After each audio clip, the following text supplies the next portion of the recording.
भाग्य लक्ष्मी ब्लॉग्स में आप सभी दर्शकों का स्वागत है। आज हम आपको मिर्ज़ापुर के चुनार के ऐतिहासिक किले के बारे में बताने जा रहे हैं। इस समय हम चुनार किले में प्रवेश कर रहे हैं। अपने कार से हम घूमने के लिए आए हैं, जहां पर दर्शकों को अपने माध्यम से दिखाएंगे कि यह जो कि भारत की ऐतिहासिक धरोहर है, जिसे संजो कर रखने के लिए पुरातत्व विभाग को दे दिया गया है। यहाँ पर बराबर ही पीएससी बल का पहरा रहता है, जिसमें सुबह से शाम तक सैलानियों की भारी संख्या देखने को मिलती है। हालांकि 5 बजे के बाद इसमें किसी भी सैलानी को प्रवेश की इजाज़त नहीं दी जाती। यह गंगा किनारे मनोरम दृश्य जो कि चुनारगढ़ के नाम से जाना जाता है, वहीं इसको नैनागढ़ के नाम से भी जाना जाता है, क्योंकि सोनवा की रानी जो कि जादूगरनी के रूप में जानी जाती है, उनके कारण इसको नैनागढ़ भी कहा जाता है। क्योंकि वो देखिए, इस समय हम पहुंच चुके हैं चुनार के किले में। अब हम प्रवेश कर रहे हैं चुनार के किले के अंदर। प्रवेश करें, देख सकते हैं आप सीधे तौर पर ये लिखा हुआ है चुनार किला।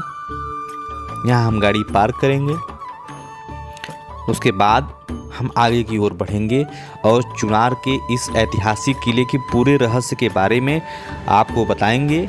यहाँ पे प्रशिक्षण केंद्र भी है, जहाँ पर पुलिस विभाग के लोगों को ट्रेनिंग भी दी जाती है। वहीं चुनार के किले के बारे में ये चरणाद्रिगढ़ के नाम से जाना जाता है, क्योंकि यह माना जाता है कि भगवान ने जब राजा बलि से 3 पग भूमि मांगी थी, तो उसी समय पहला चरण जो कि इसी जगह रखा था, इसलिए इसका आकार पूरे किले का आकार जो है चरण के बराबर है, इसलिए चरणाद्रिगढ़ के नाम से यह जाना जाता है। वहीं अब हम ऊपर की ओर बढ़ रहे हैं। यहाँ पर देख सकते हैं इन पत्थरों पे ये नक्काशी की गई है, वो हाथी और घोड़ों के लिए की गई है, जिससे कि उनके हाथी घोड़ों को चढ़ने में कोई कठिनाई न हो और आसानी से वो चुनार के किले पर चढ़ सकें।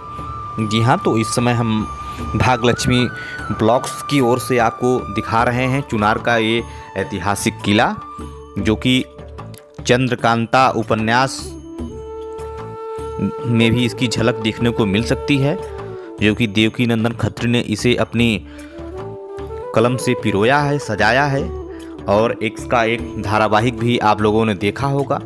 लेकिन आज हम आपको हकीकत में पहुँचे हैं, यहाँ दिखाएंगे कि यहाँ पर देखिए पुलिस के जवान चहलकदमी करते हुए नजर आएंगे। वहीं कुछ सैलानी भी अपने लोगों के साथ घूमने आए हैं। यहीं से मानी जाती हैं कि ये गंगा में देख सकते हैं सूर्य की किस प्रकार से छाया उभर कर आ रही, कितना मनोरम दृश्य है, कितनी खूबसूरत ये छटाएं देखने को मिल रही हैं कि गंगा के किनारे ये चुनार का किला आपको दिखाई दे रहा है इस समय, जिसकी छटा को निहारने के लिए लोग लालायित होकर अपनी आंखों से इस प्राकृतिक और भारत की ऐतिहासिक धरोहर को निहार रहे हैं।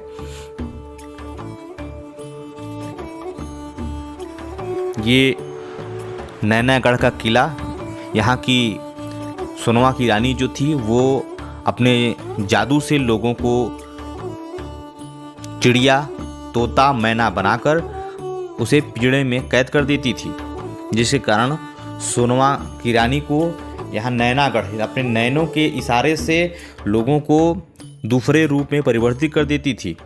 इसका इतिहास बहुत ही पुराना और मार्मिक भी है।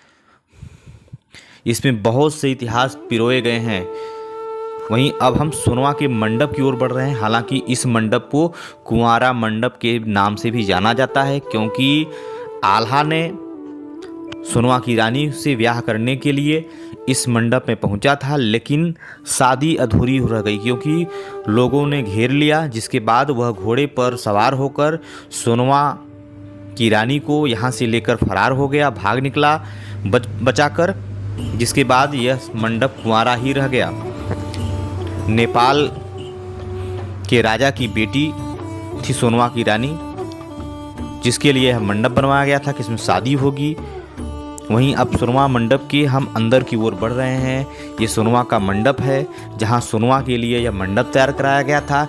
ये बहुत ही बेहतरीन नक्काशी, पुराने ज़माने की ये नक्काशी है, जो कि प्राकृतिक कह सकते हैं, जो कि गंगा के किनारे है। वहीं धरोहर भारत की इसलिए कही जा सकती है क्योंकि आज के समय में इस प्रकार की नक्काशी कहीं भी देखने को आप नहीं मिलेगी। वहीं ये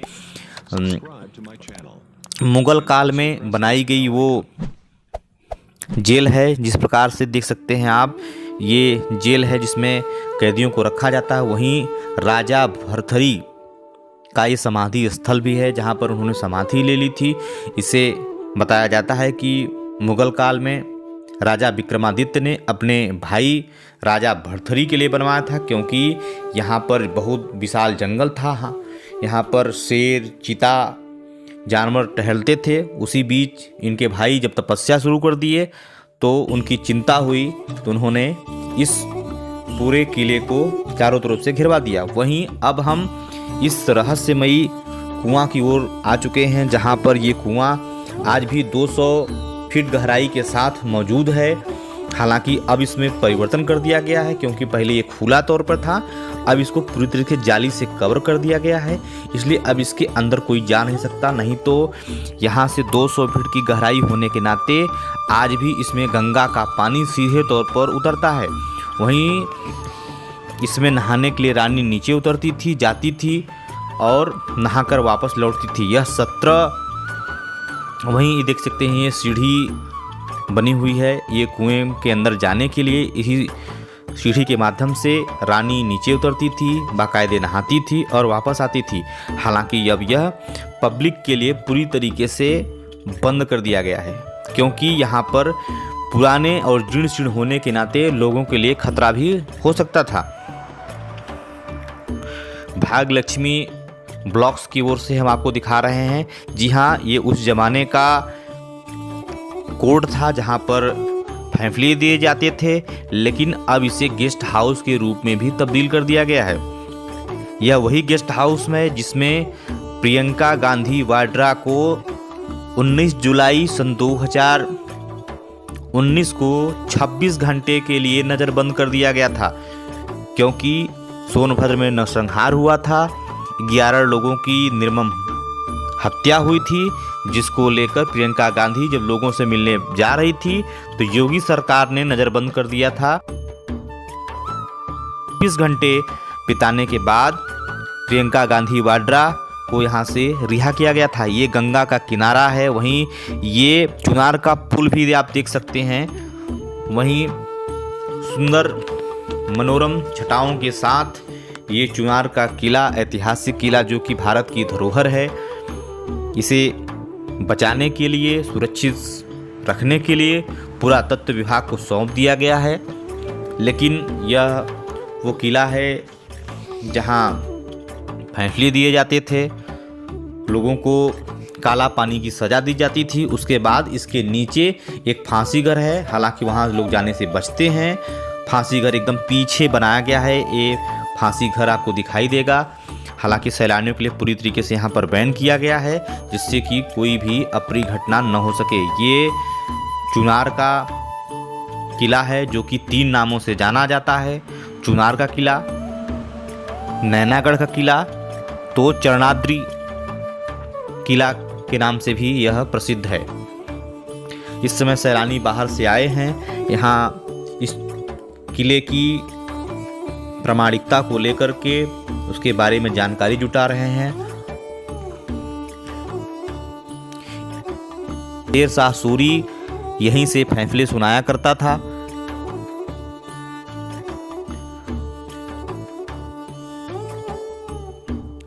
सैलानी इस समय आपको घूमते हुए नजर आ रहे हैं। वहीं हम किला की अगले हिस्से की ओर अब आगे बढ़ते चले जा रहे हैं। ये चुनार का ऐतिहासिक किला राजा भरथरी से लेकर विक्रमादित्य, सोनवा की रानी चंद्रकांता समेत यहाँ कई लोगों के इतिहास मिलेंगे।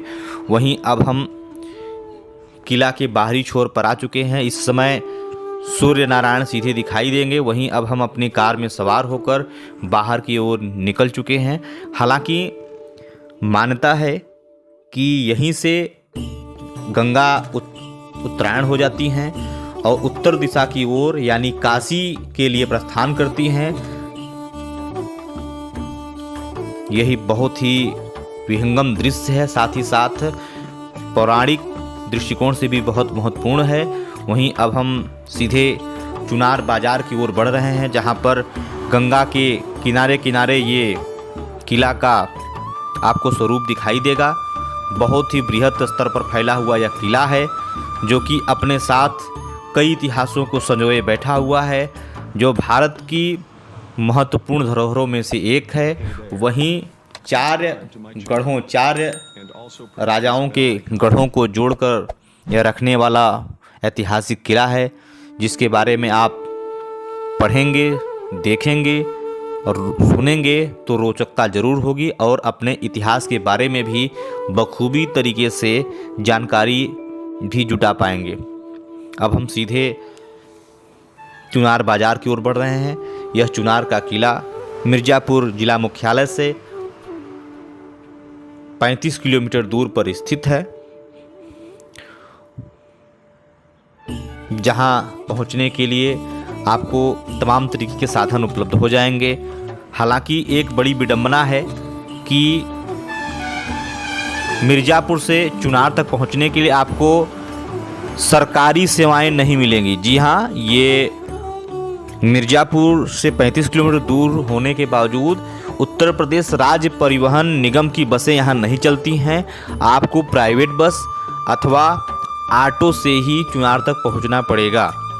यह हम ध्यान आकर्षित कराना चाहेंगे सरकार का कि यहाँ से बहुत से सैलानी हमारे वहाँ पहुँचना चाहते हैं, लेकिन उनको कठिनाई का सामना करना पड़ता है, जबकि यह मार्ग मिर्ज़ापुर से सीधे बनारस, रामनगर, चंदौली तक के लिए जाता है।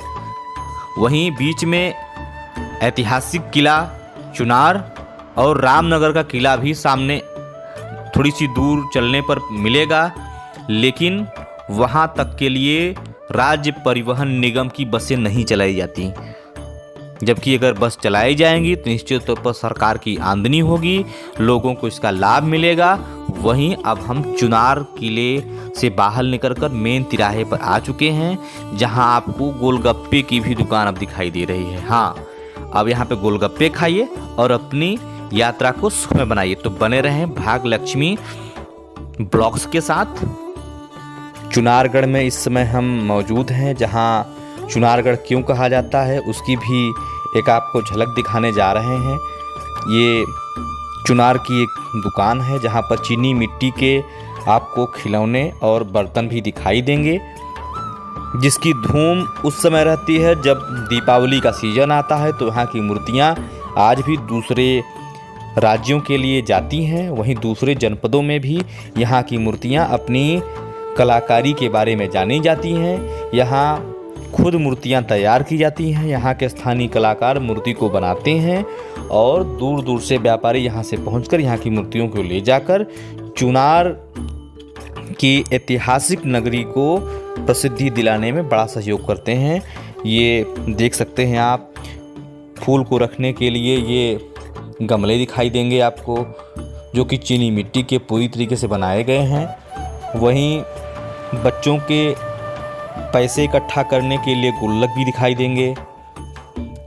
चाय पीने के लिए कप दिखाई दे रहे हैं आपको।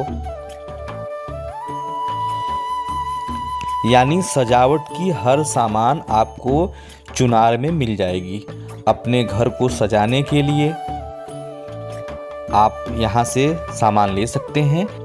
हमारा चैनल आपको पसंद आया हो तो ज़रूर सब्सक्राइब करें एवं लाइक करें, शेयर